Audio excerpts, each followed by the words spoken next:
Hello, ഇന്ന് ഭയങ്കര ടേസ്റ്റുള്ള സാഹി പനീർ ആണ് ഉണ്ടാക്കാൻ പോകുന്നത്.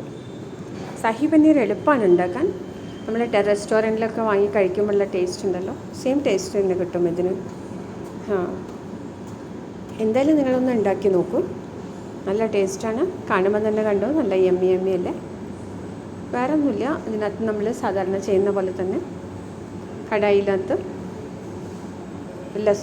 നമ്മുടെ ഉള്ളി, തക്കാളി, ഇഞ്ചി, പച്ചമുളക്, വെളുത്തുള്ളി, പിന്നെ പച്ചമുളക് ഇതെല്ലാം കൂടെ ഇട്ടിട്ട് നന്നായിട്ട് വഴറ്റണം. കൂടെ നമ്മൾ കുറച്ച് കാജു ഇടണം കേട്ടോ. എന്തിനാന്ന് വെച്ചാൽ നമ്മൾ കാജു ഇട്ടിട്ടുണ്ടാക്കിയാൽ നല്ല ടേസ്റ്റാണ് ഇതിന്. നന്നായിട്ടെല്ലാം കൂടെ ഇതാക്കിയിട്ട് അടച്ച് വെച്ചിട്ട് നന്നായിട്ട് വേവിച്ചെടുക്കണം. മനസ്സിലായില്ലേ? നന്നായിട്ട് വേവിക്കണം. അടിയിൽ പിടിച്ച് പോവാതെ നന്നായിട്ട് നമ്മൾ ഇളക്കിയിട്ട് വേണം വേവിക്കാൻ. പിന്നെ അത് നമ്മുടെ മിക്സിൻ്റെ ജാറിലിട്ടുകൊണ്ട് നന്നായിട്ട് അരച്ചെടുക്കാം.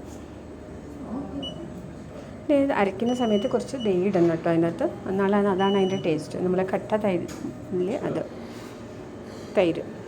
പിന്നെ അതിന് ശേഷം വേറൊരു കടായി വെച്ചിട്ട് കുറച്ച് ബട്ടർ ഇടണം. ബട്ടറിനകത്ത്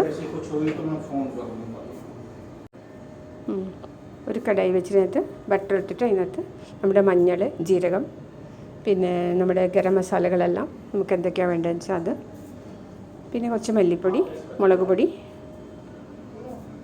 എല്ലാം ഇട്ടിട്ട് നന്നായിട്ട് ഇളക്കണം.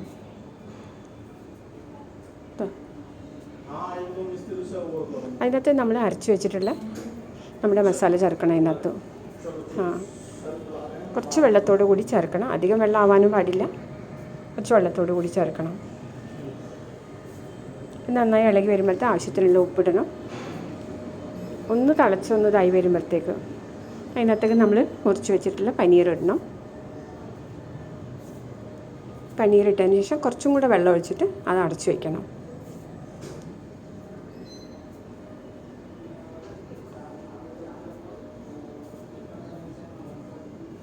അടച്ചു വെച്ച് നന്നായിട്ട് വേവിക്കണം.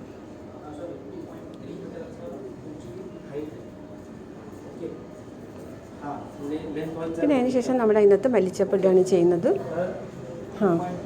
എത്രയാണോ വേണ്ടത്, നല്ല ടേസ്റ്റ് കിട്ടാൻ വേണ്ടി കുറച്ച് മല്ലിച്ചപ്പ് കൂടുതലായാലും കുഴപ്പമൊന്നുമില്ല. റെഡിയായി. ഇത്രയേ പണിയുള്ളൂ. നമ്മളെ റെസ്റ്റോറൻറ്റിലൊക്കെ കിട്ടുന്ന അതേ സെയിം ടേസ്റ്റ് തന്നെയായിരിക്കും. എല്ലാവരും ഉണ്ടാക്കി നോക്ക്.